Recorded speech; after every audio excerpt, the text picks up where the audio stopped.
And welcome. Happy New Year, everybody. This is the first call of the new year. It's so good to have you all here. Welcome. Yeah, this is exciting. New moon in Capricorn.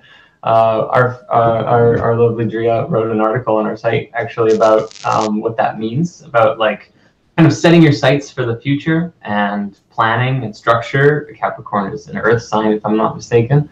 So there's a lot of like grounding in that, a lot of kind of materializing, bringing that like physical component down. So what a good way to start the year. We did, start the year, we're 10, 13, 14, 15 days in or whatever. But we passed the last one to get some centering and grounding for ourselves. So thank you everybody for the patience while we were away. We were going to be in Costa Rica initially, but we were. Yeah. The universe told us to wait a month. So yeah, it's true. We didn't end up going. So next February, actually, we'll probably maybe restructure our next full moon, new moon, the mid month next. Like February 15th. February 15th, we're going to be in Costa Rica, probably as we had assumed previously. If we hit another blizzard, who knows? Yeah. Because flights either way. So yeah, we'll let you guys know though what changes, and if we do the next call or that mid-February one, sort of on like the 20th when we get back, or like before we leave around like the 10th-ish, and we'll keep all posted. But with that said, why don't we start this call off with an opening meditation? Go ahead. Me? Okay. Yeah, well, let us start by taking a deep breath, closing our eyes.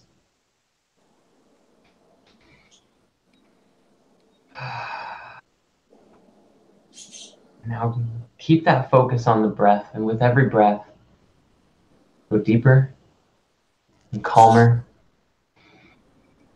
bringing your awareness to the top of your head on the inhale, and then bringing that down with the exhale, down to your feet. Kind of repeating that motion and noticing the curve of the wave of your breath, making it as gentle of an arc as possible. When you inhale at the top, a nice curve easing in to the exhale, and then back, bringing it up. In this way, we enter into a natural rhythm with our bodies and everything that's going on around us. In this way, we affect everything around us to become more in alignment with the natural rhythms of creation.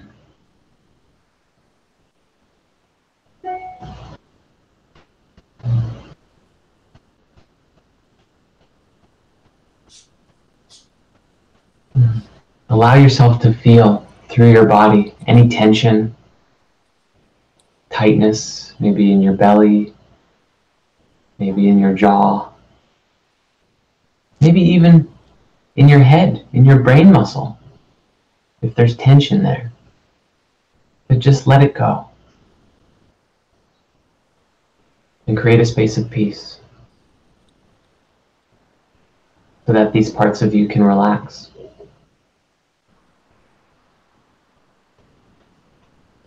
And then all of you relaxes.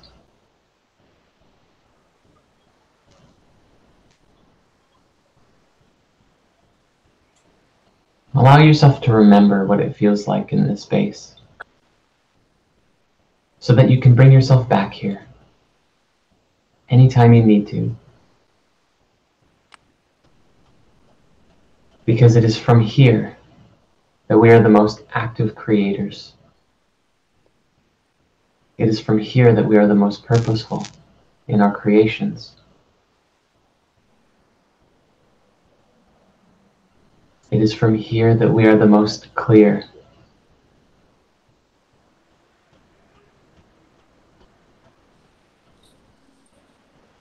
It is from here that we can see with a singular heart and a singular eye of awareness. The I am.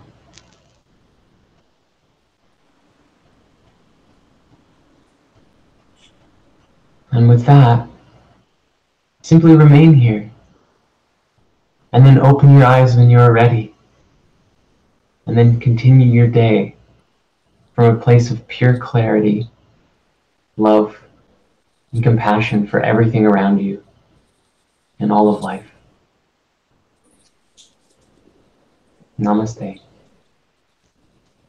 Mm-hmm.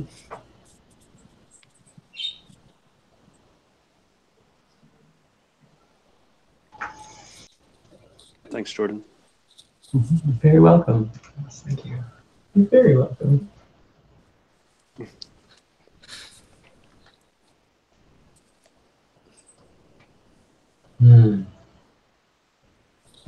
So how was everybody's New Year's?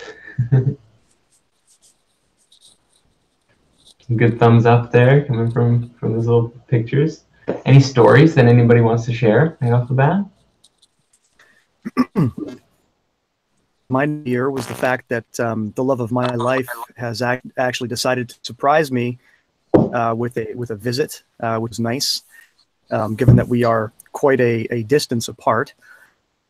So far as these early days of our courtship, it was really nice to, on the day before New Year's, I was in meditation. I was just kind of really getting deep into that feeling of resonance with just abundance and that co-creative inertia that I knew 2018 was bringing forward. And I really just beautiful space. And then that day, I got a message that's like a flight itinerary, and I'm like, I don't exactly know what this is, but it looks great. It's for tomorrow. What's this? And then it clicked in. I was like, oh my gosh, does this mean you're coming to visit? I was like. She's like, I don't know yet, but let's check this out. And she just left yesterday. She spent 18 days here in town, and we'll be back shortly. But that was a really nice beginning to a new year, to be able to usher in 2018 with someone who I cherish wholly and fully. Me, as opposed to just simply in spirit, was. And also, what that did was it set the ground for really start to look at the trajectory of our chosen focus and the lives together, and being able to address our visions and the things that we want to be able to establish both individually as well as together. So just a very sobering but fascinating experience for the both of us. It's funny what happens when you have a little bit in a second here. It's funny what happens when twin flames kind of get together, start to express themselves fully, with all of their capacity, with all of their trust, with all of their authenticity, with all of that which is beautiful. And so for me, this 2018 was like the beginning, this new year, this phase of coming into this next 3 months of all planets facing us, and like in full blow, like nothing's in retrograde, like it's just like full on attention, success, Capricorn, let's ground it, let's move forward, and get that successful platform ahead of us. And so twin flame energy, let's just say it's two people that are already turned on to their consciousness, already turned on to the self-development, already turned on to everything that they are, coming together to create harmony. Let's just simplify it as that, two people that can feel that resonance so fully, connect on all the right levels, physically, emotionally, mentally, cosmically, spiritually, etc., and being able to get to that place where it's stabilized and sharing in that dynamically in any given moment, individuated, but also married. So it's a very fascinating complex, and it just so happens that that was the beginning of my year. So sharing that, I suppose, is kickstarting a conversation. I hope that takes us into a beautiful trajectory today. Thank you for sharing. Yeah, thank you. That's beautiful. That was. Thank you, Eddie. Hey, Joshua. That it's just so much in alignment with, honestly, I didn't quite have the same type of experience, but relationships and new paradigms for them, that's been a major push for me, especially through New Year's. I was actually uh, not feeling well on New Year's and was unable to go see anyone. We're getting together, and what it gave me was some time and some fever dreams where I came to kind of realize kind of what my purpose is a little more clearly. And one aspect of that is helping people to end that conflict in traditional relationships. And I think the way you said all of that was so beautifully inspiring. So thank you, Eddie. Mm. Mm. Yeah, well said. How was our New Year's? And What did we do? Oh no, we went to a friend's place. We were again, as mentioned, we were supposed to be at in Costa Rica, but what happened instead was that a friend of ours down the road was actually having a bit of a New Year's party, and so we went over there and we brought our singing bowls and kind of rung in the New Year with like a huge kind of like really like 5 hour sound session. Like people were playing those crystal bowls all night. That's awesome. It was really cool, and it was amazing to see how the space changed. Because when we got there, I mean, the kind of the feeling was, it's like there's a bunch of friends and nobody really knows each other, and it's kind of like just kind of very surface social level of connection. But by the end of the night, there was like so many best friends that had just been made, sort of, and so many like deeper levels of connection that had been established. It was actually very humbling because part of, at least for me, my experience in the past, like through December and November and everything, and the completion of Patch to Row has kind of left me in sort of a swirl of, well, what's next? What am I supposed to do? Where am I supposed to go? And questions and stuff like that. And that New Year's really kind of reminded me and got me re-centered and grounded in it's not about me. It's about all of us and everybody else and everybody, being together as community and family and co-creating and whatnot. And so it was really wonderful to just kind of get centered in that space, because it's really set the stage for everything that we've been doing and working on so far with the studio and behind the scenes with Spirit Science the past just couple of weeks. Really establishing and setting up, and Aaron's really done so much amazing work on this. You should hold up your manual probably. But this is like the Spirit Studios operations manual that he like made and printed out and we typed up and everything like that. Very professional, but really outlining how to co-create as a family, as a community, as one, but also retain the professionalism that would be required in order to do that properly, which we've learned is incredibly important. And welcome. Also, we just had a new person join us. It says E. I don't know what that stands for, but welcome, E. E might not have a microphone if they're silent, so we'll give them the space. But welcome. And I think actually, Alex, I don't know have we seen you before, or is this your first time on the call? Hello. No, this is my first time. Cool. It's so good to have you, man. Welcome. Thank you. So in that spirit of community, why don't you tell us a bit about yourself? Well, to first start off, I found you guys, through your YouTube channel.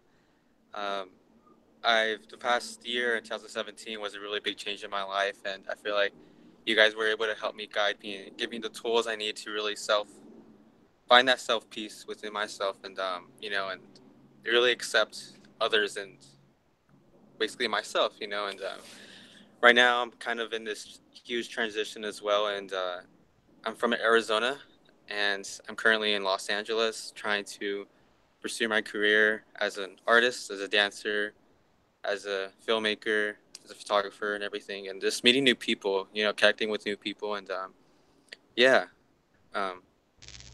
pretty much it. Awesome. Wonderful. Yeah. Wonderful. Thank you. Yeah. Happy to have you here. So it's good to meet new creators. Yeah.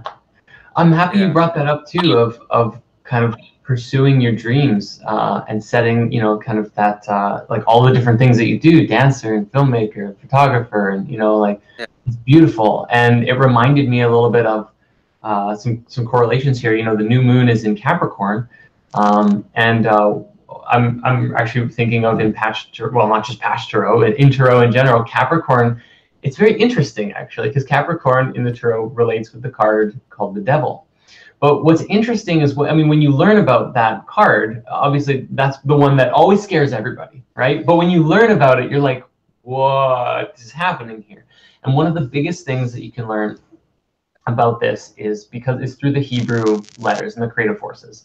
The letter associated with the Devil is called Ayin, and Ayin is I.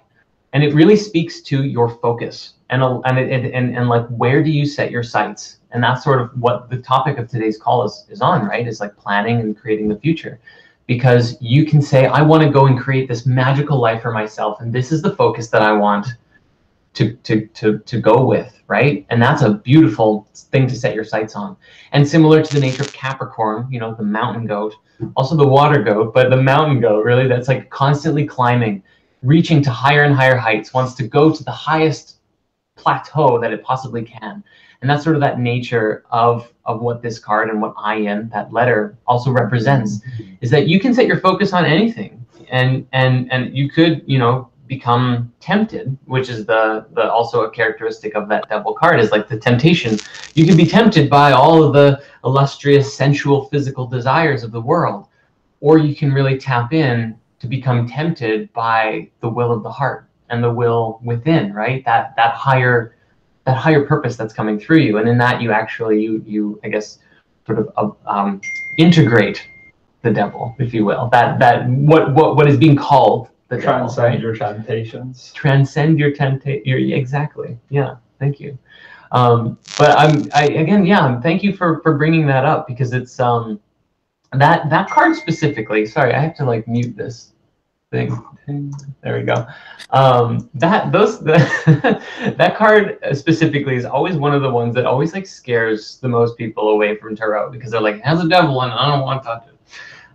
But through the empowerment that comes with knowledge and wisdom and information, and like really understanding what the deeper purpose and meaning behind a certain thing is, we can transcend our fears and overcome them to reach new heights, And when people tell you, and you've probably heard this, I know I've heard this, of like, you can't do that, that's too big of a dream, you can never grow, and don't even try and be a filmmaker, come on, that's an impossible dream. Like, if you believe that, then you're subject to the will of what everyone else thinks that you can do. And if you can, and as you're actively demonstrating, you can live your dream. You can do anything that you want, and that's magical. So thank you. Mm-hmm. Yeah, thank you. To continue that trajectory a little bit, it's interesting that we just saw a shift of Saturn going from for its almost 4-year cycle, coming into Capricorn for this next almost 4-year cycle. So let me just get kind of closer to the thing here. So what that basically does is it gets us into that grounding phase with the ability for us to be really hyper focused on the capacity for us to run our businesses, to get ourselves our feet on the ground, to be able to do the things that are tangibly required to get done, to be able to get to a place where high level devotion that we have in some of the loftier channels can be grounded in. So we have the devotion to what we're doing, because the service that is being created through the conjunction of Saturn and Capricorn is the service to others. So it's in this service to others that we are able to find ourselves in such a great place. And for this to be the primary resonance for the next few years here of Saturn's direct input, that's huge. And so for us to be able to kind of ride that, knowing that we have that energy seated for the next few years here, we've got a great to be, forward right now, and nothing in retrograde, for everything to be adjusting into this new for about the next 3 months here, with everything just totally just hammering us for success.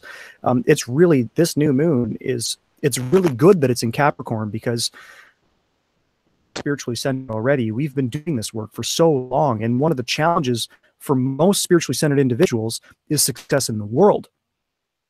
Challenged, with authority. We have such a challenge with the things that are sort of in line with some of the more status quo endeavors that often make us money, or provide us a launching pad for business. Of us, like, you guys at Spiritside have been able to bridge that gap a little bit more efficiently by following your authentic purpose, spiritually, emotionally, physically, with the business side. But you're of a small number of people who have been able to do that, given the collective number of people who are spiritually driven. How often do we hear that, money isn't spiritual? You should shun money if you're spiritual. It's really, if you're truly a spiritually driven individual, we need to provide you with more resources so that you can get that word out, so you can sustain yourself, so that you can delve even deeper into the full capacity of your being. It just so happens that in this physical reality, money is one of the mechanisms through which resources are exchanged. That can be treated as a neutral territory. And with Capricorn in the new moon right now, on tangible, grounded, others-focused service, now we've got a launching pad upon which we can start to really gain ground, and we can bring that spirit into this physical framework so that we can start to really, that trajectory, that dharma, so to speak, our life purpose, so that we can really get to that place of satisfactory living that so many of us are looking to accomplish. Focus in the world in general, in my service, is to, I suppose, in a small elevator pitch, is really to get everybody living in alignment with nature, so that we all have this experience of respective heaven. We are all living in our sort of respective heaven, whatever that looks like. And it's always in the greatest good of all included. And everything is always enriching everything else to whatever degree that it can. And so, that in and of itself is, getting, I suppose, personal. My personal focus today in the Capricorn new moon, grounding that focus, grounding the initiatives associated with that purpose. So if any of you guys watching or just here on the call right now are experiencing that same kind of, really nice to be able to kind of just, that list is a great way to start. Another sort of granular approach could be, marking that in the calendar, or, creating a day planner or some other masculine vector that can be taken. And then to let that sacred feminine to flow through that, give it that blessing, give it that bliss, and allow that energy to start to imbue that skeleton that's been built with that moving force. That's where, all of this energy can start to come from, through our meditations, through, our devotions, whatever it is that brings you to that space, that whatever gets you to the space of wellness in any given moment in the day. Just keep doing that while focused on that list. And I've noticed this just in the last little while, although I did take a little bit of I paid a little more attention to the introduction of people in my world than I did to necessarily the business endeavors. But the reason why that was the case was because of all that was coming from it. I noticed that my personal experiences were bringing so much more wisdom into my awareness that can be transformed into the way I communicate in the world, or the message that's being brought through me, or how that message is being brought through me. So anyway, I just wanted to say that, that Capricorn Saturn transition is a big thing, and it's for the next 3 or so years. So if you're looking to get that business on the money, if you're looking to get everything in your life really grounded, all the things you've been kind of dreaming about possibly doing, well, now's the time to get that done. Now's the time to make that focus known, to get really granular about it if you can. Like, make some pointed lists. you know, again, not everything that you whiteboard will come to pass, but everything that you whiteboard is in your resonance. And so at least you have a focal point. At least there's something to move toward, like a point on the GPS. Sometimes, you know, there's a detour, and sometimes that detour is actually a blessing, not only in disguise, but often just a blessing in general. You know, you got more experiences, you're able to meet more people, you had, you know, more things that were there, maybe better views, all kinds of cool stuff. So, yeah, just use this energy that's happening right now to your advantage, and really start those engines in the trajectory that you're looking to accomplish in these next few years, but especially in this next 3 months. Ground that out. Totally. Thank you for sharing, Eddie. Yeah, you brought up a lot of really great points there. I mean, concerning the financial aspect, I mean, money's a tool, and all tools could be used for almost an infinite number of purposes, and it can be very helpful in many cases. And if it's being taken to the Qliphoth energy of it, it could be, you know, more of a detriment than an actual blessing. And so to be able to hold the balance, as you were saying, between that sort of masculine structure or that divine feminine creative flow, it's the balance of both. And so, I mean, in my role here, like creating this operations manual, it seems like a very structured and rigid operation, just even of itself in its own title. But what we tried to do in finding our own internal balance and how we operate here as a studio was to set a structure that can flow, that is able to change and evolve and comes from the right places, where the people who are doing the jobs on like the very ground level are the ones who are really helping refine all of our procedures and all of our internal processes to make sure that it's clear, but it's also still flexible and coming through the right spot. And it's through this union really of our creative aspect, but also our pointed aspect, that we're able to allow the vehicle that is this studio to really drive, and now quickly. So like even in the past couple of weeks, as this new year has been taking off, being able to find the balance between structure and flow has been our like biggest objective here. And yeah, like as we continue to refine what it is that we're doing, that intention of being able to be flexible but still moving together is again like one of our hugest priorities. And how we communicate that through the appreciation of all of these different attributes is really where we're at. And so hearing you bring that up and connect it with all the astrological correlations that are going on right now is just really on point. So just thank you so much for sharing that. It's really good. Yeah, it's definitely my pleasure, guys. I appreciate these calls in general, and to be able to isolate some of the reasons why so many of us are automatically kind of doing these things.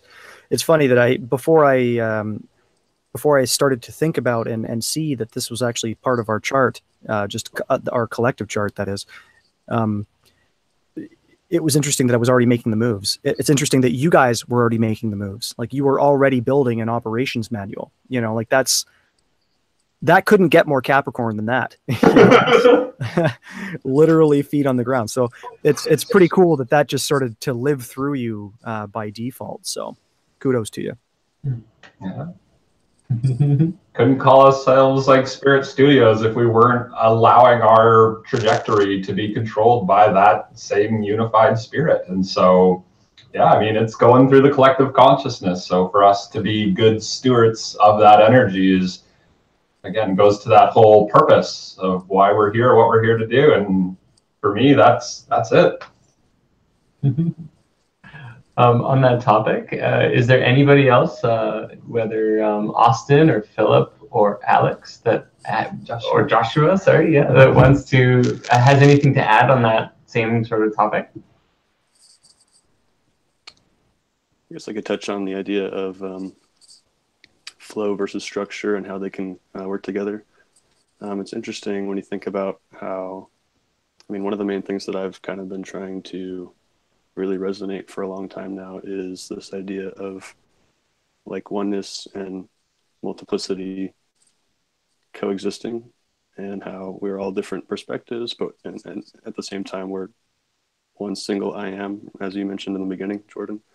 And so we can all have different different expectations of what our goal is going to come to fruition as, and we can have different conceptions on what that may look like in the future. But ultimately, we need to find some sort of way to cooperate and to have a commonality in the midst of that. And that can be said on the micro and on the macro. Like, you know, for you guys, that's true, and for all of us together, that's true, and for the whole world, that's true. So, for me, basically, trying to find a way to find that commonality in the midst of so much diversity is kind of where I'm at right now. Like, trying to figure out what actually unites everybody. And I think the obvious answer is like love, but then trying to figure out what exactly that actually is and how it works, and actually grounding that down, like you're mentioning, Eddie just really taking these very ethereal, sort of fantastical ideas and trying to ground them and manifest them somehow. And I feel like in the new year, it's been pretty cool. I've been plugged into a church, and I've been working a very deadbeat job for quite some time now. I'm not deadbeat in a bad way, but very boots on the ground. I work for UPS.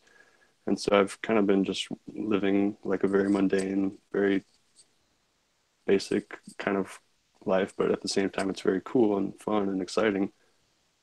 But basically trying to integrate all these fantastical ideas that I have, that we all have, into the world, and trying to basically sort of communicate these more esoteric concepts to people in my church and stuff like that.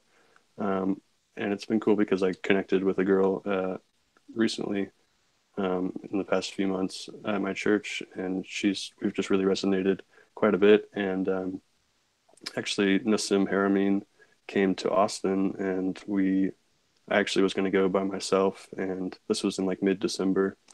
And so I went, and then she just like surprisingly showed up. Like, I invited her, but she didn't really say she was going to come. And then she just showed up, and it was really cool.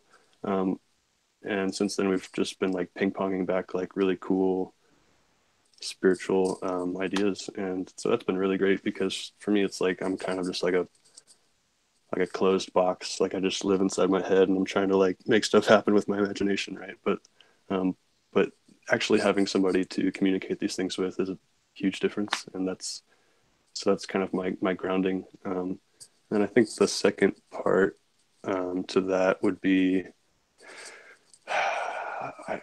basically visiting my grandmother. My grandparents had their 60th anniversary on the 5th, I believe, of January. So I actually visited them, and she's currently like passing away. My grandmother is. She has a brain tumor. So yeah, your best intentions would be appreciated. But that was a really great experience for me, because again, I can be very sort of just scrambled brains and very kind of lost in my identity, but being able to ground myself into time with my grandparents was really great. So again, just taking these higher ideas and trying to stay grounded at the same time and integrate them to those who I love.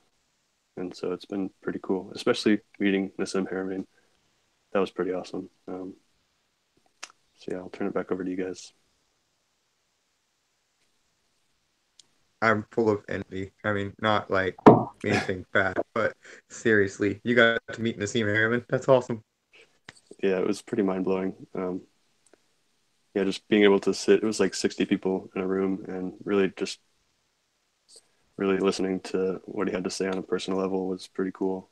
And I just hope that he'll be able to sort of crack through the mainstream in our foreseeable future. Did you happen to get a little pocket recording on your cell phone of all that? Because you can definitely slack that over, bro. Like, I'm into that. I took a little snap. That's about it.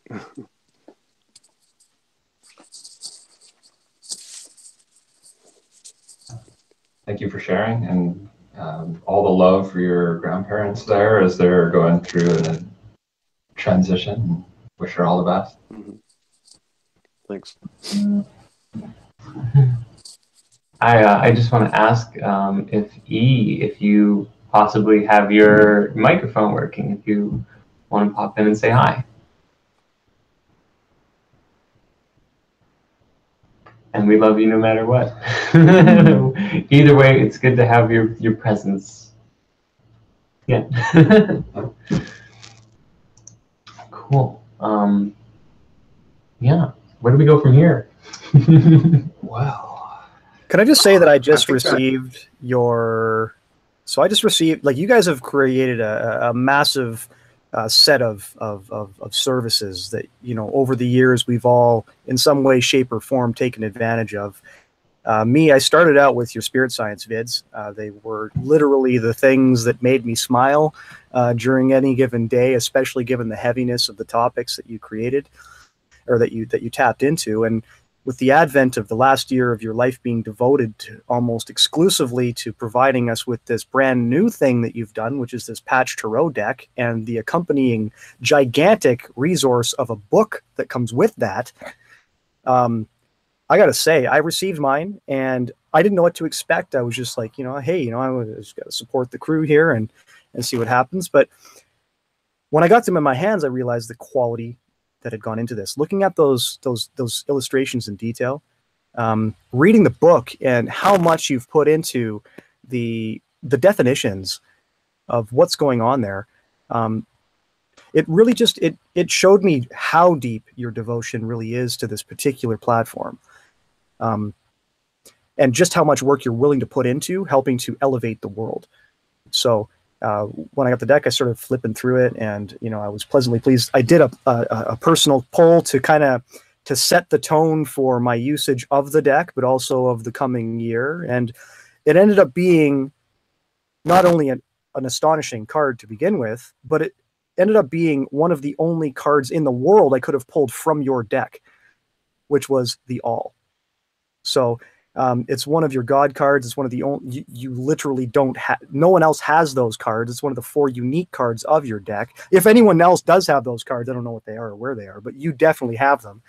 And so, you know, I'm so stoked that that was the case, because I went and I looked at it, and it's just so profound. It includes, well, literally the All. It's everything. It's no matter where you devote, no matter how you devote, no matter what your devotion is, as long as that's the case, your path is great, you know? So, I just feel so astonished that you guys have been able to provide this service, because how much work had gone into that, you know, is astounding. But then to be able to reap the benefits of that individually and see others doing the same thing. You've connected so many people on so many levels, all of you, even those behind the scenes, possibly like Miss Drea over there on the chat box. There she is. Yeah. See, you know, it's important to be able to recognize that, you know, these kinds of things, they take a team, they take a massive amount of devotion, probably some sleepless nights, and or at least less sleep nights, because I know Jordan probably likes to sleep a little, but I mean, I'm just playing with you, bro. I'm just playing. Maybe sometimes. Maybe sometimes, yeah. All right. Yeah. So, I mean, I just wanted to throw this out to you guys. Like, I'd love to hear you guys chat about that a bit, and maybe, you know, tell me something that I can do with this that can help to elevate my experience with it a little bit more. Oh, totally. Well, just as because we were muted when you mentioned Drea, we just wanted to, like, in case Drea wants to say anything. I'll just say, everyone's being so amazing on the chat, and I think you did an interview with True Living, who's there. He's on the chat? Yeah. And, great. Yes, I did. He's being so sweet, and he said, I was so grateful. Please tell Jordan thank you so much, and just talking about how amazing you are. And yeah, everyone's just so amazingly sweet. Wonderful. Yeah, there's a lot of like things I could say, but about like what everyone wants to talk about and all of it, but there's just too much in this moment. Yeah. We all. Yeah, some people were saying they love the God cards. Oh, cool. Good. I'm glad. Yeah, we had some interesting feedback from a local metaphysics shop as we were showing off the deck, and she was like, "How could you have even put the incomprehensible nature of God on a card?" He's like, those sections of the Tree of Life are not incomprehensible to people. So you're gonna make people mad. And we were like, no, it's right. We have to do it. Thank you, and thank you, Drea. Also, thank you everybody in the chat so much. Someone just asked, will you make a video on how to use the tarot in a practical sense? Absolutely. Actually, what we're talking about is sort of, I mean, because we have a lot of tarot videos planned, and those all take a long time. And we also have, there's like Tree of Life videos. We still want to finish the nutrition series. I want to make the Hermetica. There's so many things. So what we're talking about doing is sort of in the simpler or in the interim is maybe doing some live streams, whether it might be on this channel or maybe on Facebook or both at the same time or something that actually is just like a live stream of, hey, here's how the major arcana work, here's how the minor arcana work, here's how the suit of cups work, or whatever, and kind of go through all of it. And that could definitely include like how to even use Patch Tarot sort of thing. And those would be, that would be great. Austin actually just typed he has a question. Yeah, please take it away, Austin. I will thank you very much. And I apologize to anyone for the music in the background. I'm not at home. But here's my question in regards to Patch Tarot. As you know, the tarot deck has been used in many forms of divination all across the world since going back to medieval or even ancient times. That has been brought forth to the spirit science community. So which I'd like to ask, is there any other form of divination that maybe we can bring forward to the spirit science set up for the same purpose, such as with ancient Nordic runes and such? I was like, runes, yeah. Runes is actually very fun. It's very interesting because I've worked with runes loosely and mostly on an app that was amazing that I had on my phone for the longest time that they stopped updating. But it was so simple and so easy to use. You just like pull a rune and then you have a reading and it gives you the information, and the descriptions were just so always on point. But then I've never actually had an actual physical rune set. And then like literally like we launched Patch Tarot, and then like within like a week of that period, I ended up going to a local crystal shop and they had like amethyst inscribed runes, like this little rune set. And I was just like, that's coming with me. And then it was funny because I had a second doubt and I pulled it out and I was like, well, maybe not. And the display case started flickering and like the light inside of the display case, I was like, okay, no, I'm taking them. And it sort of calmed down after that. So runes just recently then physically came into my life, and I only know the basics. So I could not like speak on them like I can speak on tarot. But I love the story of how the runes came to be. It's the legend is that Odin hung upside down on a tree the nature of the Hanged Man card for 9 days without food or water. And at the end of that hanging the Hanged Man, he had a profound vision of the 25 runes. Well, one was blank, so 24, or is it 26? I don't even know. But he had that profound vision of all of the symbols and what they mean, and he inscribed them down, and it became the the basis of runes. And I'm really excited to learn it, but I honestly couldn't really speak on it very much here, as much to learn more first. I feel I have to get into it. I've spent the last couple of years learning tarot, so.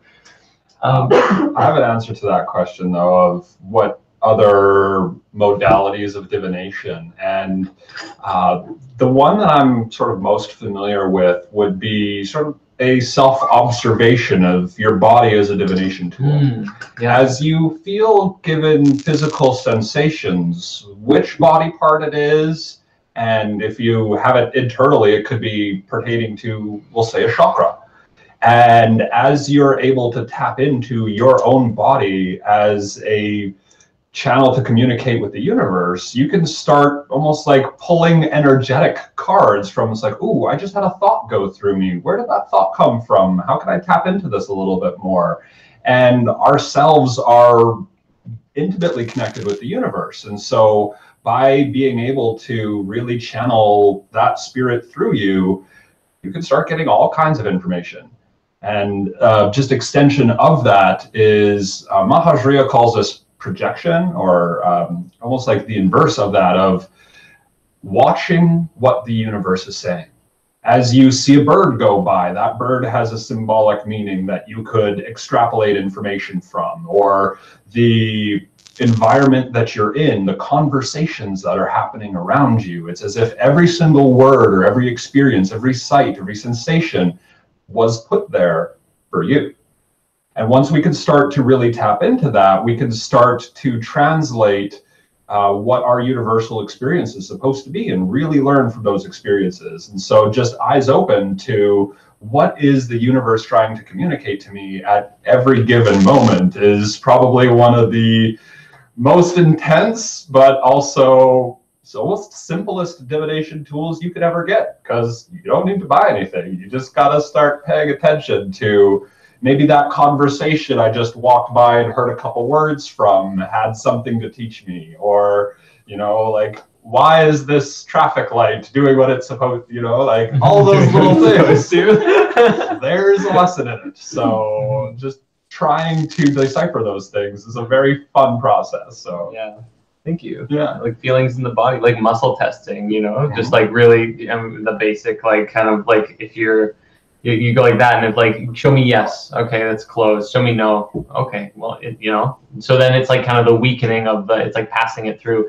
And you can, it's kind of like using, it's the same thing as using a pendulum. Thank you. Yeah. Of really just kind of like allowing your body to speak to you and you to understand that language of, you know, the feelings in your body. But to answer that other question too, of like the practical, like how to use tarot as a practical means, it's very similar, because as you shuffle it, like you get your vibe, you get your energy all over it. Like you're bringing it into your field, right? So your intention, your thoughts, all of those little parts of you are actively affecting the order in which that you're shuffling. And so then to have that feeling in you of like, stop, you know, like that's the stopping point of when you want to stop shuffling. And then like also like cutting the deck, like where you cut the deck, what are you thinking about? What was it in your mind that made you stop right there versus here or there, here or there, anywhere in the deck, right? And all of those things really compound then to draw the perfect card. Why? Because whatever card you draw is the perfect card in the moment. Always is. And it's a tool for reflection, for self-observation. And like you can use it in a variety of ways. Now, for anybody who has it, you'll notice in the little booklet that comes with it, we've got one right here. The very back of the last page is a page about how to do the Celtic cross. And on the page right before that, there is sort of tarot and divination. And it just kind of is like an explanation of different kinds of readings that you can do for the purpose of self-reflection. So you can just give me like a singular card, kind of like Eddie was describing, you know, pulling the all of like, you know, a card for the day, something to be with for the day, something to, you know, to hold on to or to meditate on as you go about your day. Or if you want like a larger reading, if there's like a big change coming in your life. We did a couple recently with some friends that were experiencing like changes in their career. And like we did a full 10 card Celtic cross spread for each of them. And all of them were very profoundly like, wow, like this is like very accurate to what I'm feeling and experiencing and going through. And gives a really just like an affirmation really for one's consciousness to know or to observe and like reflect on where life has been, where life is going. If anything, it's like getting a picture, right, of life that you can look at. Because that's one of the things that I think that we're really missing in life is, you know, when you think about your life, you're like, where do I even start? There's so much information and experiences that I've had. It's really never ending. And the amount of like the number of thoughts that have moved through our heads and feelings that have moved through our hearts and all of the different things that we've done and said and gone to and people that we've met. Like it's quantifiably impossible to quantify. It's so big. And so like being able to draw some cards it's kind of a focuser of that light, of that awareness, of the experiences that you've had that spiral around the present moment. And so like from this moment, here's some things to reflect on. And I mean, you can ask like yes or no questions and do like should I go over here or over here? And now obviously people might go like, well, if you're doing that, you're like letting the cards make the decision for you. But at the end of the day, right, you have to remember that you're still the one making those decisions. And so if you got, one card for go do this thing with this friend and another card for stay at home and do this thing, right? You have like 2 points of information to reflect on based on the experiences that you're anticipating having. And really, if anything, you could really feel within yourself and be like, oh, like I didn't like that card because it made me nervous. And this one's easy. Like staying at home and relaxing, like that's easy. This one's nervous. It's making me nervous, but that might be an indication that's the one that you should do because it challenges you, right? Unless you're like, oh, you know what? That's helping me realize that this person I'm going to see, they've been kind of cruel in the past. So I think that's a really good answer, and I think I know what I'm going to do now. So again, you're still the one making the decision. There's no putting your power into the cards, but the cards are giving you something to reflect on and something to help support your own mental processes and emotional processes and get clear within yourself as to what you're feeling. I guess just sort of continue. If there's actually, are there any questions so far, or questions or comments, or any thoughts? And you're very welcome, Austin, who just wrote, thanks for answering the question. Hi. E! I'm here. Hi. I've had technical difficulties. I apologize. I'm not integrated. I'm old school when it comes to technology, and having the boldness to confront the integrated confiscation of our data is a point of ire with me. So I apologize. Oh, don't even worry about it. And I'm so happy you're here. You're like, you know what? Even with the internet, I don't like it, and I'm gonna be on that call. That's awesome. Exactly. I'm here. I with gratitude. I first discovered you years ago, right about the time that Spirit Science 9 came out. And it was a point in my life where I was reintegrating myself. I suffered a head injury 13 years ago. So when Spirit Science 9 came out, I was starting to come back into my body. And here I am now to say, gratitude for all of the experiences sharings have promoted for me. I started reading tarot in the 80s. I'm not going to say how old I am at the moment. So awesome. And so the deck that you have so beautifully conveyed is just I'm in awe, and my familiarity with them has, the way I'm using them is to own them in the experience.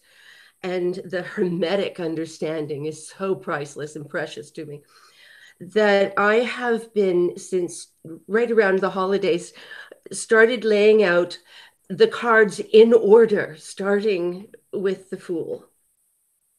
And I ponder that card. I let it sit until it's time for the next card to be drawn. And I have evolved through this. Well, I want to share one particular occurrence. And I know that it is because of the prayerness that I have been receiving from you. I opened and accepted that through the deck. So this is fairly recent, and everything is changing since then. So I'm in the process of a move. I just shit's hitting the fan, man. So what happened was I had, at the time I had the head injury, I had just moved contact with my spirit community and my music community in another city. I lost contact with everyone. And just recently, 4 months ago, I was found. Pulled on the back of my shirt. Hello, we remember you. And at New Year's, I had drawn the Empress. And I had been invited to an event with these people that I had played music with for the last 30 years. I arrived and I did not bring my guitar. I'm still working on the coordination issue. So I had a rain stick and I had zills, the little finger cymbals. So I was packing those through the house. There was music upstairs, music downstairs, and a studio. These are a very creative bunch of friends. There were at least 50 of us. And at several points, the spirit in me, as the goddess, as the empress, and it was commented on. I could hear, I have acute hearing, so I could hear it in the crowd. Oh, there's this, look at what she's doing. And, can you feel that? And it was as if all of this was a reflection of where I am. And that's what the cards do. They're a reflection. I chose that card, so I was reflecting it. At the same time, it had been reflecting where I was ready, presenting that aspect of self. And it was such a rich way to start my new year. So yes, I have great gratitude for you, for what you've done and how it is influencing my life for so long now, that I am back what I can. And now I want to participate and see where it goes. Wow. I'm here now. Yay. You're amazing. I am in awe. I don't know what to say. Thank you for being. Thanks for existing. Thank you for being here and bringing all that you are to the table. This is amazing. I'm allowing it to be forward. I am moving at the end of the month, and there are 2 young fellows about the age of my son. And I have been gifted the entire lower level of this beautiful house in the woods at the top of a mountain. I'm so grateful. And I am going to be setting up a studio for my creativity, because my career of computers and geekdom kind of got mashed in this process of loss and rediscovery. I've been a poet since I was a child. I started singing and composing music at 3 years old. So much of that got left behind in the career materialistic size of things, then to be shifted into this loss of my awareness, my body, and then coming back together. I have the grand opportunity of remaking myself and calling forth that which I find the most valued in this experience for where we are in these times. And you've given me a lot of the courage to do this wacky thing. So thank you. Oh, thank you. All I can say is I really want to hear your music now, and if there's any way that we can give back as well, like we're always looking for new music in our background tracking and our videos. If you want us to like feature some of your stuff, if it's in line, I'd be happy to do it. Thank you. Thank you. We will talk, I'm sure. I'm here now. I'm here. Thank you. I'm Kathy Renee. Sorry? I'm Kathy Renee. Kathy Renee. Yeah. It's an absolute pleasure. Kathy Renee. That's so good. Thank you. Gratitude. I had a good question from a while ago. Okay. I asked everyone in the chat if there were like questions that were in alignment with what we were talking about, more grounded, practical things. And everyone was like, aliens and astral projection. They said that's not fully in alignment with just our focus right now. But someone totally we can talk about that, but specifically with like the energy of the new moon and like grounding in practical ways to manifest our dreams. Someone asked a while ago how to deal with self-doubt and help with that. And I thought that was really good when you're trying to create anything, especially projects or careers. You can have so much self-doubt. And then someone said, Omani Padme Hum, and I wanted to show you the screen, like, Aaron loves that, but I didn't want to interrupt. So yeah, just in terms of creating with the new moon, there's a lot of self-doubt that can come up. So I think it's a good one. Cool. My first response to that is a lot of the self-doubt that I had initially in even just my own life path and becoming a creator and having honestly the nerve to quit my job and come work with Jordan full time included, where is this doubt coming from? And so I realized that I did have a lot of people in my life or in my experiences telling me how either illogical or impractical a lot of the aspirations I had for my life was. And so a lot of times we'll use the label of self-doubt, but it might actually be doubt that's imposed on you from your peers or from your family or from your experiences. And so just being able to appreciate sort of like, where's the source of your doubt coming from? And I'd say start with a quick check on that. And then the second thing I want to mention is failure has been my greatest teacher. Of all of the experiences that I've had, I've learned a lot through trying something, having it not work, taking that information into my field and trying something else. And so one of the best ways that I would propose to get over self-doubt would be looking at more of like a fear of failure as opposed to a disbelief that you can. Because a lot of people are like, well, I don't want to try because I'm going to fail. And I say, great, fail. Because now you'll have more experience and you'll do better next time and next time and the next time. So good. So being able to call that into check and say, is like, what am I actually afraid of here? And addressing those root issues and then being willing to take that leap, because it was what loved and lost as opposed to never loved at all is like a little expression there, right? Like to have been able to at least go for it and face that challenge with the understanding of whether I succeed or whether I fail, I will gain tremendous insight from my experience.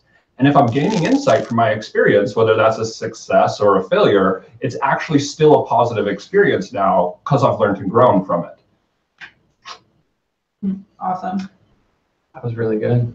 Thank you. Yeah. Does anyone else have anything to share on the topic of self-doubt or anything of that nature? Austin raised a hand. Take it away, man. All right. Well, in all honesty, I can understand where this self-doubt problem tends to come from for the most part, because I've spent most of my life worrying about self-doubt, because here I am, one phase of my life, learning about how the world works, and now, which I can compare to the first level of consciousness, hypothetically. And now I'm currently coming in the second half of the second, which apparently has caused me to wonder, seriously, is this what my life has come to after learning about how the world works, computers, fast food, and get-rich-quick schemes? Nah. Clearly, there has to be a better way than that. Which is why, hopefully, with this new year, I intend to do something about it. I may not be sure what yet, but hopefully, with a little moral support from all you guys, as I know for a fact that I can do something and reach my proverbial third level of consciousness, and hopefully inspire you guys to do the same if you haven't already. Thank you for sharing, Austin. Cheers. I really like that a lot because it mirrors my own feelings. I like how synchronicities match up for each of us. How we experience the same keywords, but maybe a different picture with that color paint. Self-doubt has definitely been, that fear of failure. I think you hit the point right on the head, Aaron, for me. And Austin, how you talked about that, this whole new year, this new beginning is, this opportunity to step beyond that and to grow. And I think that you're very much right. I think that that's what we're doing as a collective, even as each one of us is stepping forward more and more into this idea of who we can be instead of the fears of what we might be. And it's happening all around us. I think the beautiful thing is that we get to participate in it and, like you said, ground it in this physical existence. For me, this whole last year has been the fear of, playing it safe has ruled my life. And last February, I walked out of a job and followed my faith. And faith is funny like that. It will question you, and it will give you opportunities to challenge yourself. Really wonder if you know what you say you know. And I think that facing those challenges, like you said, each one, it gave me whole new levels of confidence in who I am and what my purpose is. And it opened me up to whole new levels of fears that I didn't realize I'd never looked at. And that technique of listening to your body that you were talking about earlier, I think has been the single greatest to learn to step past that self-doubt and fear. It is in trusting yourself instead of what someone else told you. Thank you for sharing. Yeah, believe in yourself. If you can't believe in yourself, believe in the me that believes in you. And then believe in the you that believes in you. Because that version of you exists. Even if... Gurren Lagann reference, right? Yes! Did you notice, like, what was it? The 7 of Wands? You go take a look, yeah. I guess I wanted to kind of just jump back quickly to something. Sorry, it's Carol, right? Or did I? Kathy. Sorry. Okay, I'm gonna learn it. Kathy kind of brought up. She said she was going through the cards and kind of starting with the Fool, right? Kathy Renee. Yeah. Oh, he's got it. And so this is actually something also that I started at New Year's on the first day. I laid out the Fool and I went, I'm going to meditate through every single patch tarot card, starting with the Fool, minimum of 20 minutes a day. And I've been doing a timer, and most days go to 40 to an hour, but 20-minute minimum. And so today, it's very interesting though. Today is being that today is the 16th day, which would be the 15th card because the Fool is 0, and today is the Devil. And so I've been meditating on Capricorn, like literally. But this is another method I wanted to suggest too for also, and it's this is a very multi-faceted approach to answering some of the questions from the comments as well, of like, both the practical use of tarot as well as the overcoming the self-doubt and stuff like that, because committing to a spiritual practice inherently develops your spirituality and your consciousness.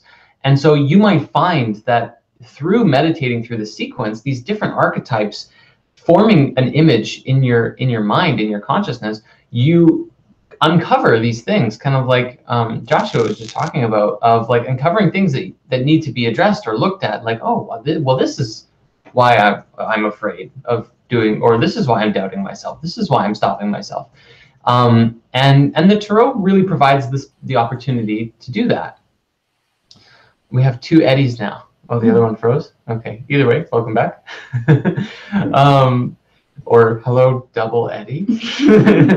But at any rate, that's something I wanted to share, of like a practical method you can use is actually like go through these cards. And there's so many layers to it. So like you don't have to necessarily try and meditate on, the Hebrew letter and the major kind of painting and all the different symbols in the picture, and then the keyword upright and reverse and the astrology like all at once. It's a very big picture, unless you're familiar with them. But if you're like, you could do an entire pass and just do like the basic, like just the keywords and the basic idea of like, okay, the Fool, possibilities.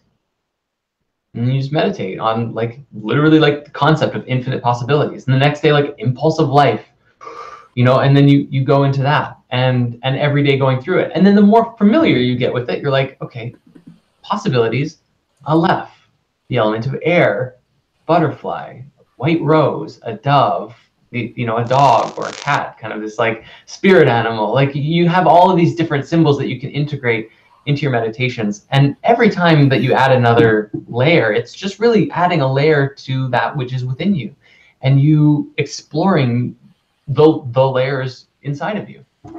And I just wanted to suggest that too for anybody out there who's looking for sort of a practical use, and maybe even wants to combine tarot with your meditative practice. If you don't even have a meditative practice, this is an excellent way to start, because it gives you a focus. It's something to focus on, because sometimes it can be really difficult to just be like, I'm just going to sit and breathe for 20 minutes a day. And like you start and you're like, I'm bored, because you don't have anything to focus on and your mind is too scattery. So this is like giving you like a beacon, a focus, a light to focus on for a period. A mantra, yeah, if you will. Aaron loves his mantras. Aaron is definitely the mantra man of the house. Mantra man. Can I draw a superhero of like mantra? Someone had a question for Eddie. Ooh, question for Eddie. They asked where you got the astrologic information from, and I think you might have mentioned a website or something, but someone wants to know where you get your astrology information from. Yeah, that's a fair question for sure. I mean, there are so many resources available, and I can certainly be the first to suggest that, don't take where I go as the be-all end-all of places to find your info. There's a lot of really great resources out there. Some of them are physical hard copy books and things like that can be referenced. But the in-the-moment stuff is where I go to astrologyanswers.com. It's kind of an interesting site that does a few different things for you. But more than that, I do, I literally just scour Google. I just do Google searches and kind of see what pops up, and then do comparisons of the information that comes through. And then what ends up happening is I get to tie information from each of those sources, take the familiarities, and I kind of know what the general mean of the time reference is. So it's basically just, it's a cacophony of different sources and resources. I feel that over the years, that's been my best resource for nearly anything that I'm looking into. Do my various online research, get a couple of physical books from people that are doing this, more granularly, and just referencing a few different, experts, friends, family, etc., that are into any specific space. Astrology to begin with is something that, so many of my friends and family are into. So it's something that comes a little bit as a second nature, but at the same time, it does require research. So I ended up getting I liked the Astrology Answers site, I think, because, as a marketing guy, I shouldn't say as a marketing guy, but, having a marketing understanding, I can see that they just drive you with like their services. And I'm like, you know what, kudos to you guys for like providing a service, but also like getting people to get it out there for you, because it's not always easy to do the marketing side. That's usually where entrepreneurs crash, is trying to get their information out there to enough of a broad audience. And so it was a little bit of the tip of the hat, like kudos to you guys for being a pain in my ass with a million emails and like, a million upsells for different other products that you have and things like that throughout this sort of sales channel. So it was a little bit of many things that sort of incorporated that as my products from, especially when it comes down to like different types of transit guides and things like that. I find their transit guide is pretty cool. So I used it, but I can't remember off the top of my head. There's another one that's actually almost exponentially better. I wasn't prepared to provide it here on this call, but it's really great if you want to know where you fit within all your signs, like your rising sign, moon sign, sun sign, but then all of the other signs within your reading within your chart. It's pretty good. So I shouldn't even have maybe mentioned that because everybody's like, well, what's that? I'll have to figure out how to put that in there maybe after, but I hope that answers your question. It's a little bit vague and all over the place, but that's how I roll. So yeah. Cool. That's awesome. Thank you so much for answering the question. Hi, I've been using astro.com, and they've been around since the 80s, which was kind of pre-internet. Or that was when it first started, when you could look up, libraries and universities much easier on the internet, and Google wasn't censoring anything. They didn't exist.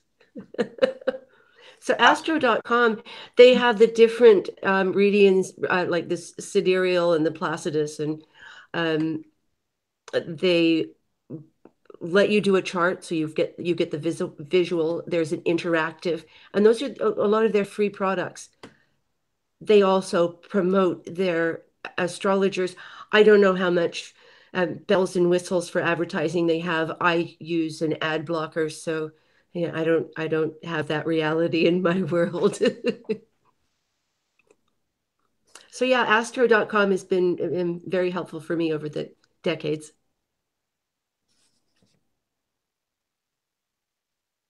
Thank you for sharing. So yeah, we've probably got maybe like 5, 10, 15 minutes left in the call. I'd like also to just say thank you to everybody. This has been such an amazing call so far. But as we're kind of like bringing the energy to a close, I would love to open the space again if there's any like questions or anything anybody wants to share.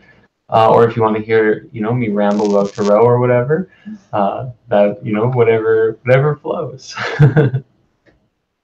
There was another question, but if other people want to talk and give everyone else a chance, please do so. Totally. I mean, we haven't heard too much from Philip in a while. I mean, anything bubbling on that beautiful mind of yours? I was just thinking about what Aaron said earlier. I really like how you brought up how we can receive insights from nature. I think that tarot ultimately is just mimicking what nature already does. And so if you can try to assign symbols and archetypes to things in the world and then see when those pop up, that's kind of the way that I've always done it. Sort of synchronicities left and right. If you can sort of just attune yourself to perceiving meaning in everything in an unconscious way that you might not ordinarily perceive it in. It's kind of hard to bring up good examples because it's a very personal thing, but just to be able to see a shuffle of a tarot deck in your everyday life is kind of the way that I look at it, where these archetypes are playing out on a daily basis. I just loved how you brought that up, Aaron, for sure. Oh, thanks for sharing. Yeah, totally. I'm just noticing how our lighting shifted so fast. The sun set. Yeah. The sun instantaneously. I'm like, oh, it's darker on here now. Yeah, it's purple outside. It's funny though that you brought that up too, Philip, because I just remembered like sometimes people don't understand it unless they understand tarot. But like you'll have something happen in your life, or someone will be expressing like, yeah, I'm just like so swirly in my mind right now, and you're like, oh, 8 of Swords, huh? Yeah, I feel you. And they're like, huh?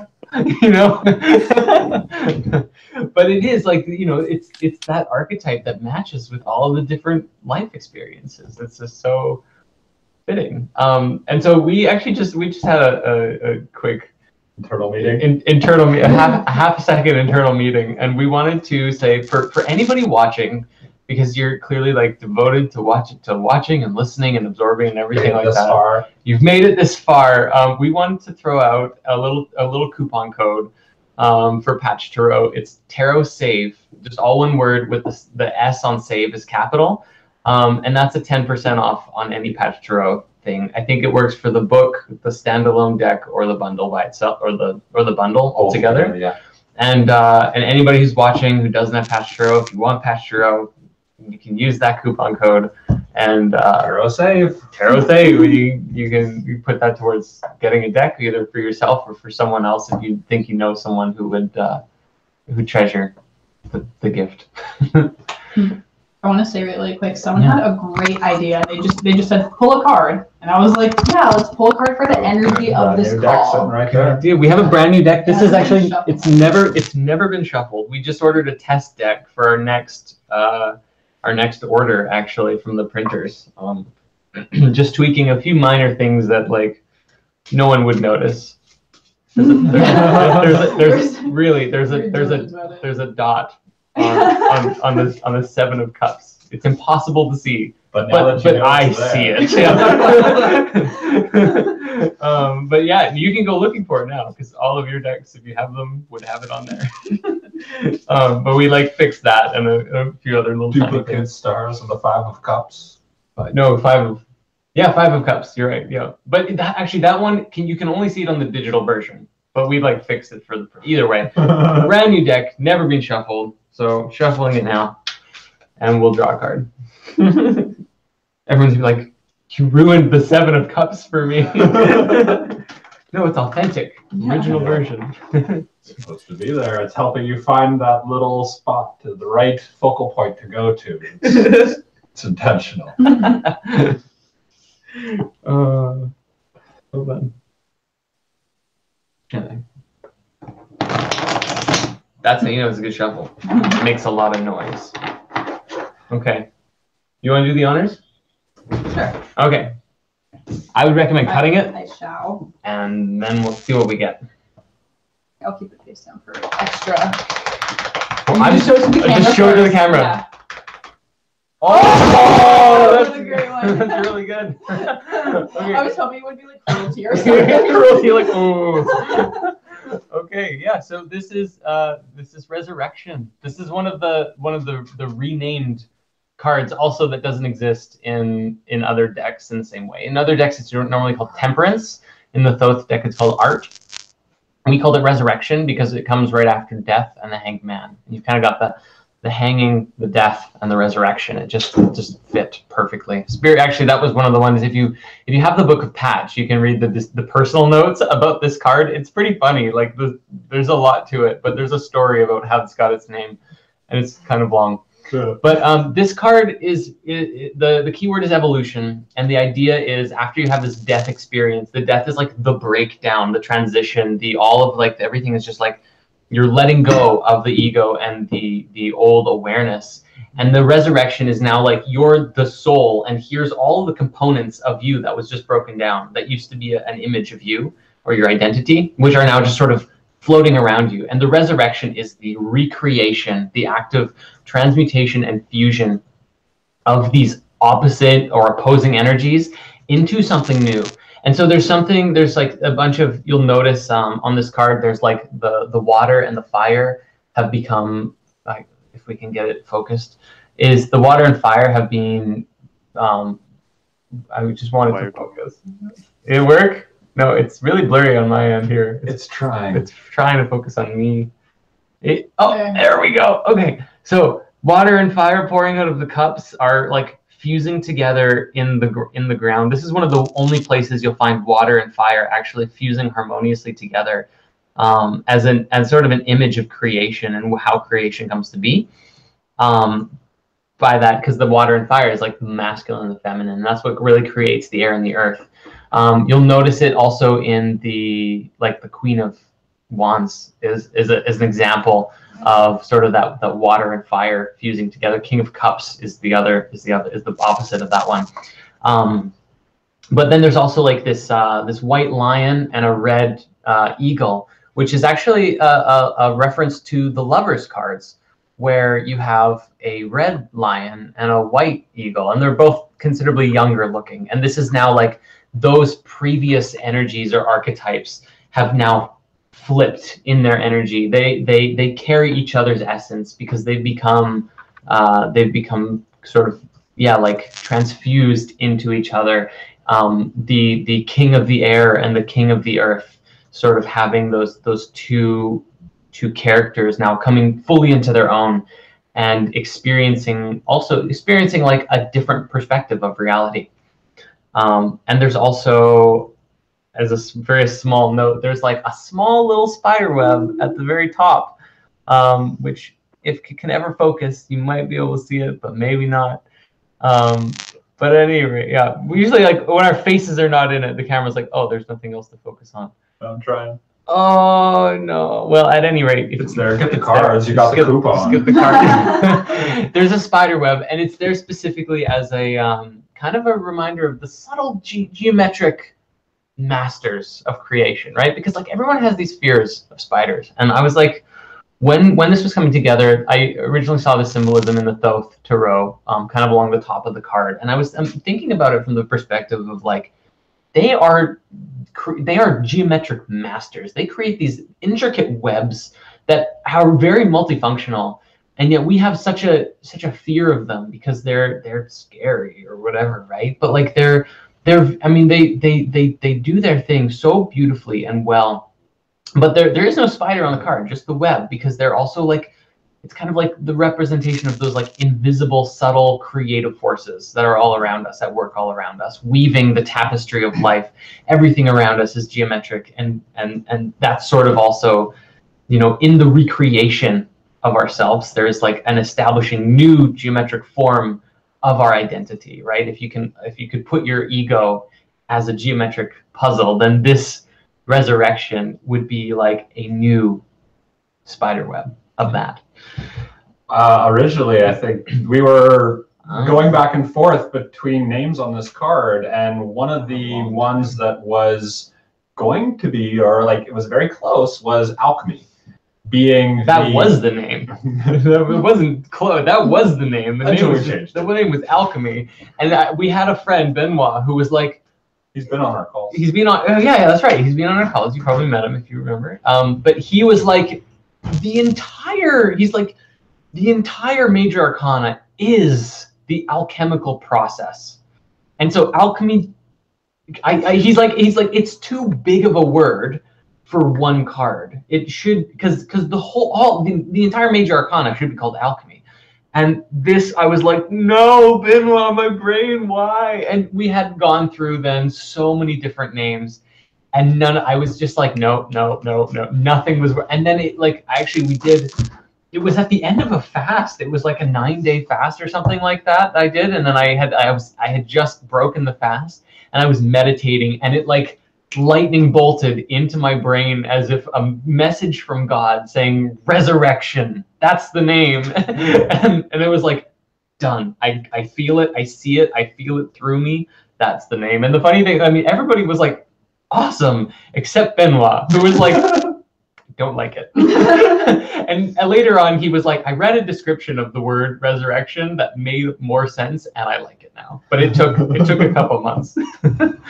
But so as we consider that as a concept, to now take this card and all that it embodies and put it now into a practical sense, you can take all of the information in your life, or even just in this phone call or live call, and alchemize it together to resurrect yourself. It's like that constant magical experience of taking that which you've learned and transforming it into something new. And so card for the call is learn and transform. Mm-hmm.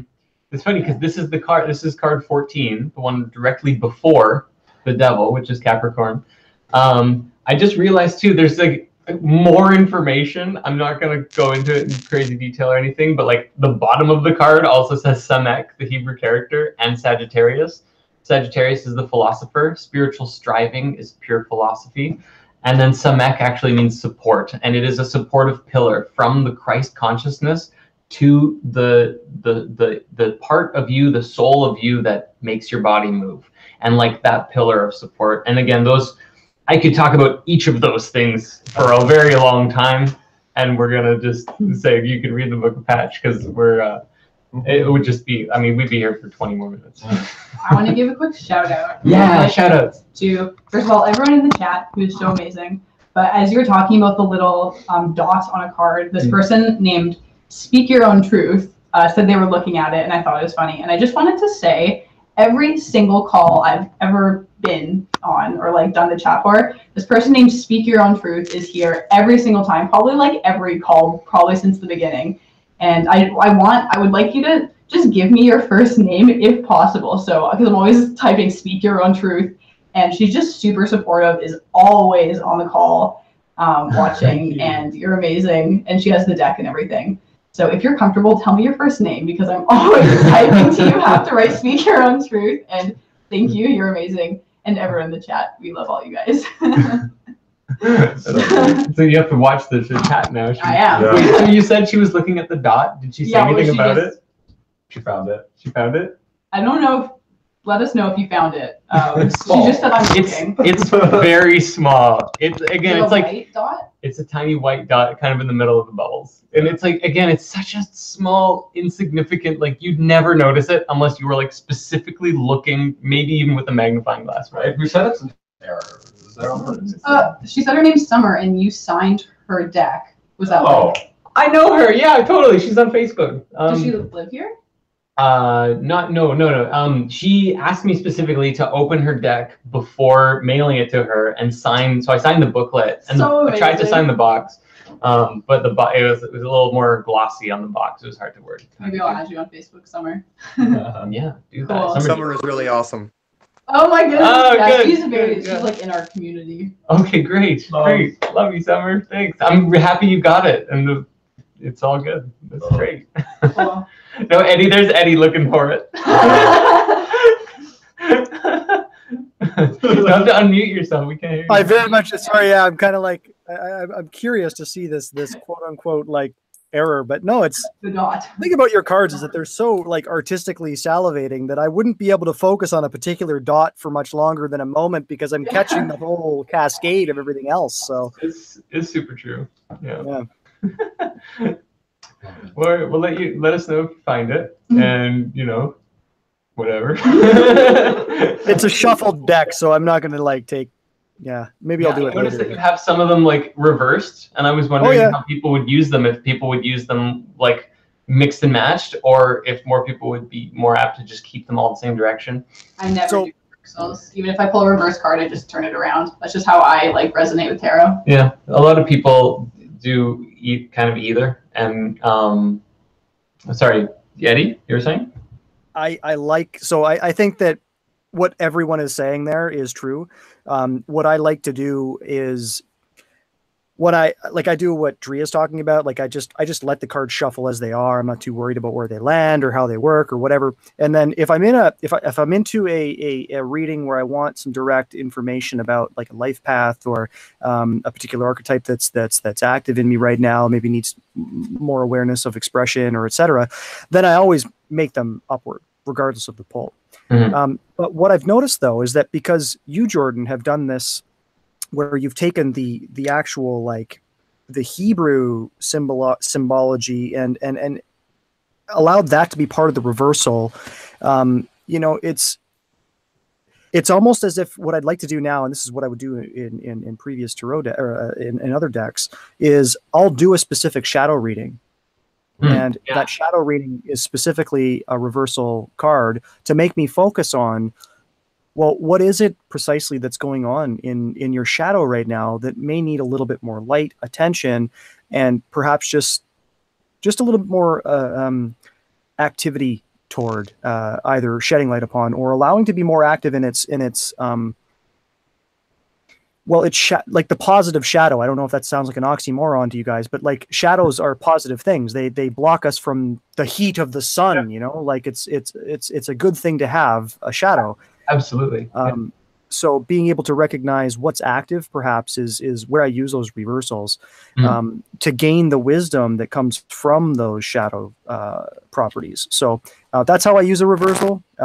Not sure if that's like the real way to do it, but that's the way I like to do it because it's completely up and open, and that's beautiful. I have a final thing to say on this, and then we'll probably bring the call to a close. But if you read in the Book of Patch, in Chapter 3, the Advanced Esoteric Information, towards the end of that chapter, there's this whole section on the Qliphot, or Qlipod, there's a bunch of pronunciations. Regardless, part of that describes, you've got, you were saying sort of the positive aspect of the shadow, but you actually, the whole Kabbalah describes positive evils and negative evils in the exact same way. Things that are out of alignment in order for us to, to resolve the imbalances, and things that are purposefully out of alignment, which is like a soul or someone doing something purposefully against the flow. And regardless of how it appears and manifests, it teaches that the way to resolve evil in the world is to actually integrate it within ourselves and transmute it, just like this guy. Yeah. So with that, we bring this call to a close. I'd love to actually do a meditation, but Austin looks like he has one last question. Take it away, Austin. All right, well, I'll keep this short, but I would like to know, as to tarot, among other things, do you have any particular way in which you accept maybe just an idea or two for a future topic that we can discuss here on the Spirit Studio channel? Patreon or whatever? Between Patreon, or if you're in our Slack groups, Slack would be a great thing. But yeah, just send us a direct message on Patreon. We'll respond to that as well. We check our comments on the website very regularly as well. If you have it pertaining to a specific thing on the questions and answers page, that would work. But if you're obviously a part of our Patreon group, that's probably the easiest way to hit us directly. Awesome. Cool. But yeah, I'd love to actually do a meditation using this card right here as our outro meditation, because we've had so much discussion on that. I feel like just like the final closing thoughts will be, in this particular case, it's reversion, being how are we going back as the negative energy of it, or reverting to an older self, or evolution. How are we moving forward? And so in regards to like my own personal experiences when I'm doing tarot readings like this, is I will always consider both the positive and the reversed readings, as that presence or the potential for that card to be turned reversed is theoretically always there. And so being able to be mindful of, how am I acting? Am I evolving, or am I going into reversion? And so that right there is the concept I'd like to just take a couple moments together and just breathe upon as a collective community. We can just bring ourselves into the present moment, bring our awareness to our breath, and just really looking at ourselves. How are we taking and alchemizing all of the energies from our previous experiences? Are we using them as the framework for which we will grow? Or are we reverting back into ourselves in fear of our own experience?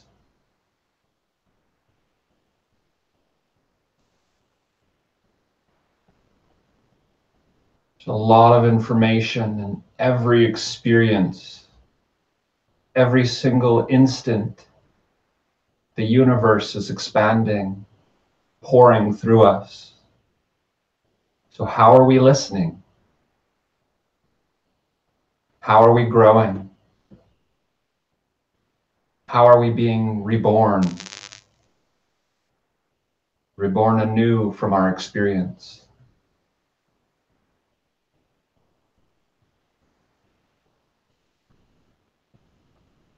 Being present with ourselves, being honest with ourselves.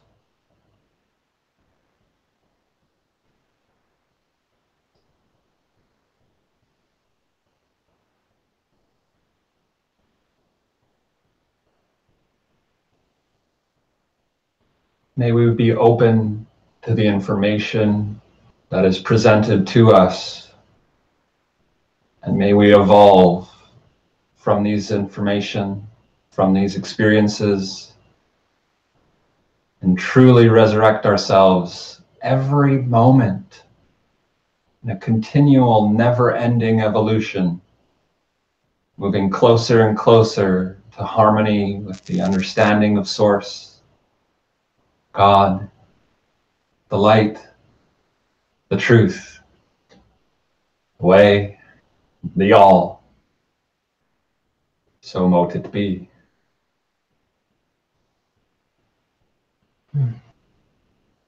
As we return to the present moment, let's keep our awareness in our continual evolution, always learning, always growing, never stopping in our own personal resurrections.